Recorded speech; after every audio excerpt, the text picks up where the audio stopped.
amazing. Oh, I didn't even. She was sick. She was sick, yeah, like Okay. she, Oh, really? Okay. whenever she went home. She must be.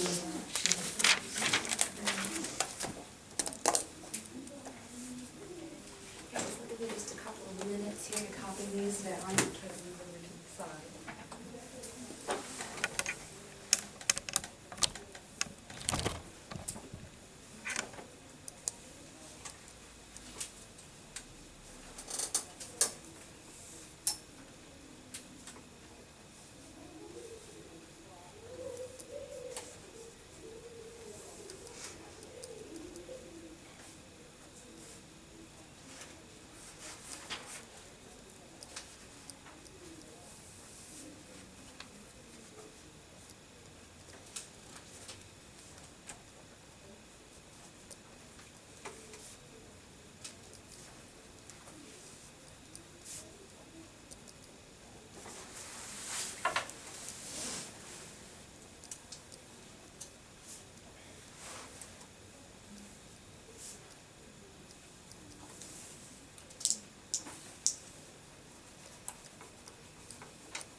define what Reconstruction was in one sentence, what would you say?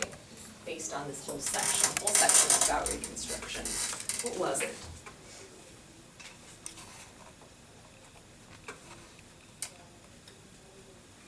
Paige? Kind of after the war, we were kind of like rebuilding, Yeah. uniting again. Yeah, they literally were trying to reconstruct the nation after the Civil War.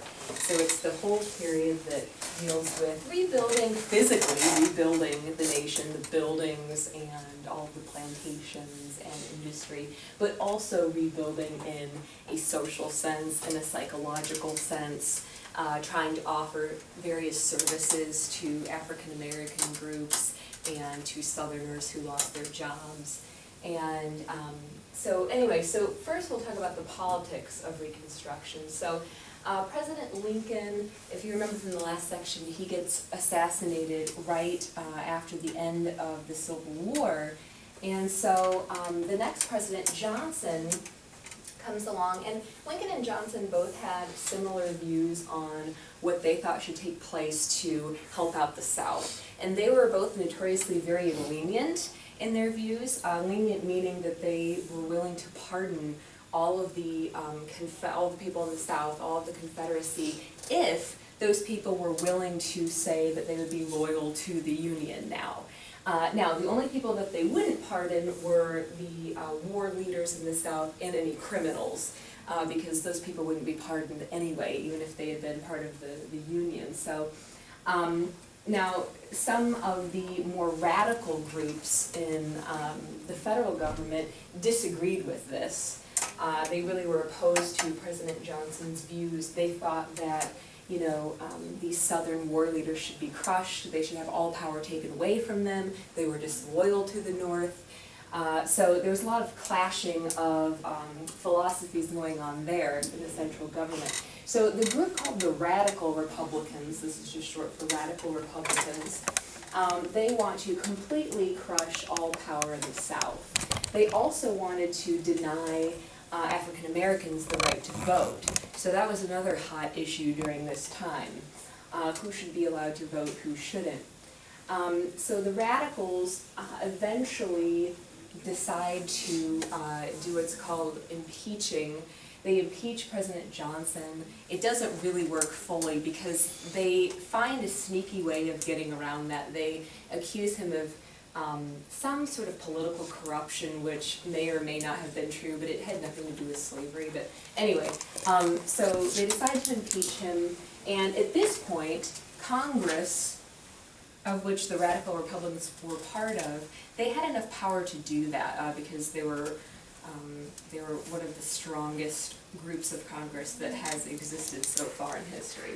So anyway, also during this time, we have the 15th Amendment that comes up, and this guarantees African Americans the right to vote, men specifically, African American men.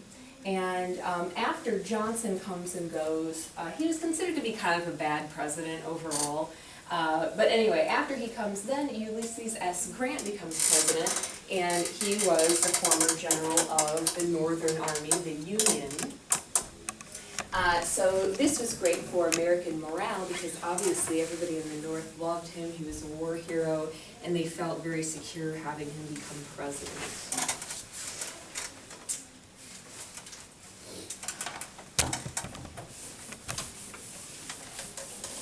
Okay, so that's what was going on politically. And then socially, obviously, there was a lot going on as well. I'll take a couple of notes on that.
here.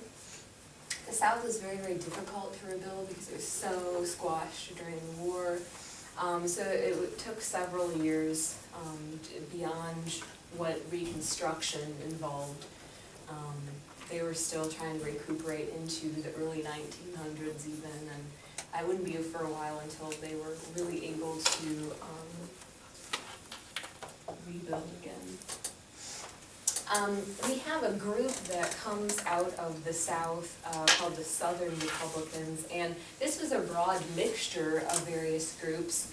We have some kind of funny names here: the Scalawags, the Carpetbaggers, and also African Americans. But the problem with having all of these groups in one political party was that they disagreed over major topics, like some of the Scalawags and Carpetbaggers did not support civil rights or rights for African Americans at all. So it's difficult for them to come to, provide a united front, as a party and make big decisions.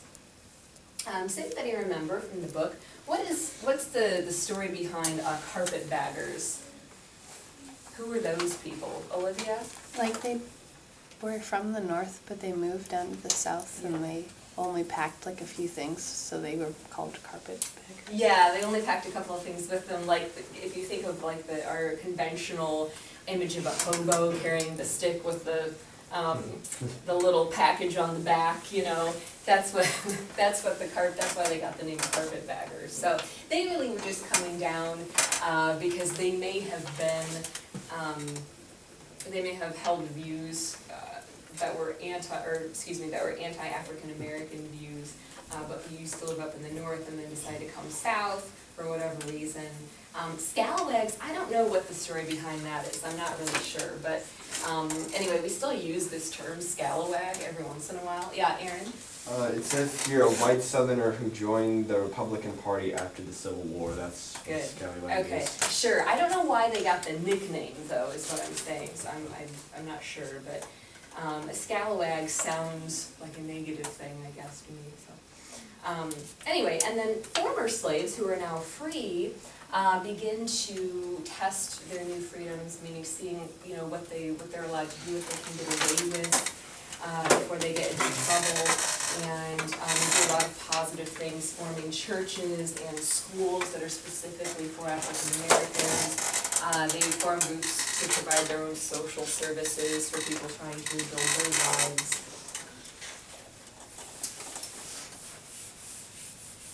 And yesterday we mentioned how even though now a lot of African Americans are free, they're not quite sure what to do with that freedom because they have only known the life of being a slave at this point. And so many of these people were not educated, they didn't know how to read, they might have been separated from their families, and so it's a hard thing to do to have to go out and find a job and learn skills and deal with all this adversity coming your way from the people that were still very, very prejudiced. So kind of a rough time.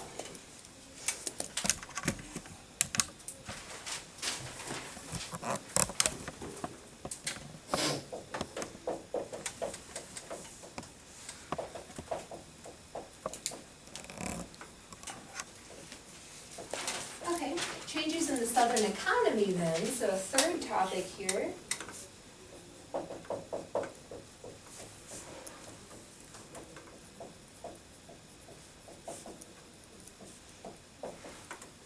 Slaves who were still living in the South, who became free at this point, of course naturally wanted to be able to own their own land and have their own homes and farms or what have you. But the problem with this was that this land before the war already belonged to these white plantation owners, and so it would have been unconstitutional for the government to say, okay, we're gonna take your land that you own, white plantation owner, and redistribute it with these African American people, because it still was their land. They worked hard for it, and they earned the right to own it. So that was a big dispute going on economically, who should have which land. So what happened was that a lot of the Western Territory land was given, divided along some of the freed slaves. And they also did what was become called sharecroppers, where they were able to live freely on like a plantation and work, and they would get part of the crops or whatever they were making in exchange. So still wasn't an ideal situation, but much, much better than being a slave for someone.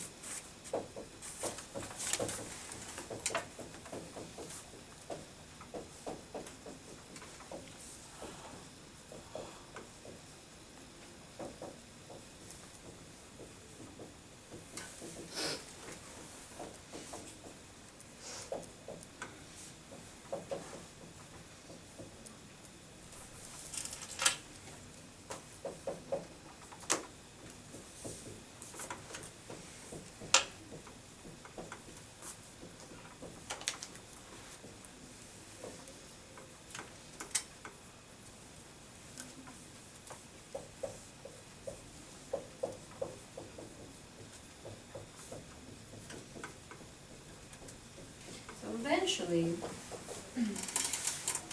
this governmental institution of the Reconstruction Plan will fall for a couple of major reasons. The first one is we have the Ku Klux Klan, which is a hate group that emerges out of this era.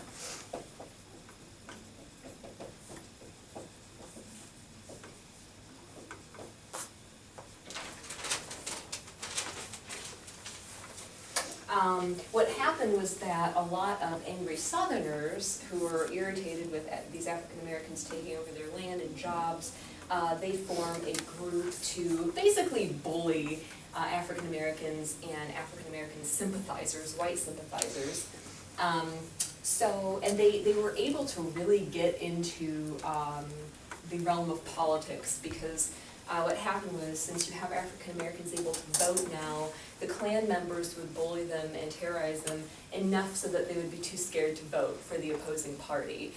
Plus, a lot of significant political members were also members of the Ku Klux Klan, at least in the South. So we couldn't have any kind of real hold on the Ku Klux Klan because they were exercising free speech and free thought. So, any group is allowed to voice their opinion on whatever they choose. However, when it starts to get violent, now we obviously have rules and rights for people who are being victimized by these groups as well. So it's very much a gray area in history. And the Ku Klux Klan still exists today, as well as other white supremacist groups, but they're not nearly as numerous as they were at this time, of course.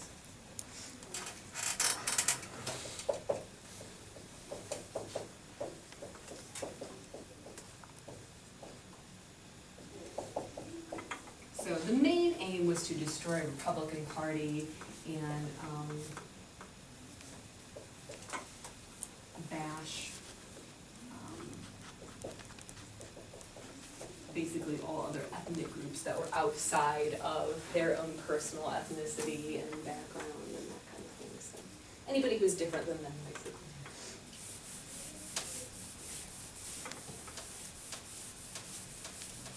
The picture that they show in the book of the Klan members is creepy as well. I don't know if everybody took a look at that or not. But.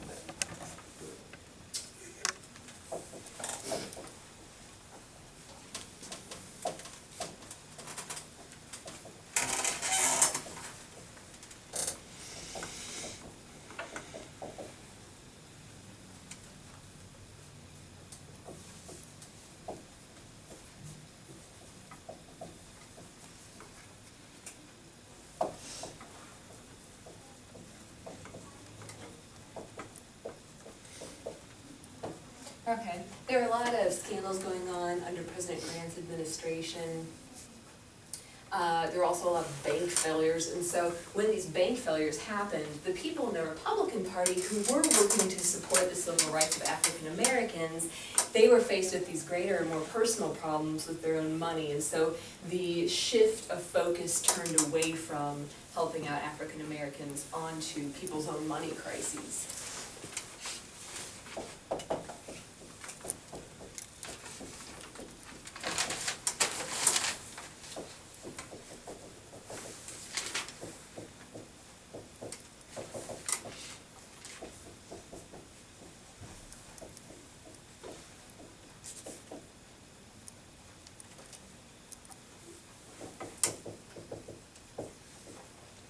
The 13th and 14th and 15th Amendments all had to do with giving basically equal rights to all United States citizens. So the rights to vote, the rights to hold political offices, for example, the rights to be educated, things like that. But the Supreme Court at the time was making all of these decisions that undermined or went against the rights of these amendments. And so that led to the downfall of Reconstruction as well, or certainly didn't help it at all.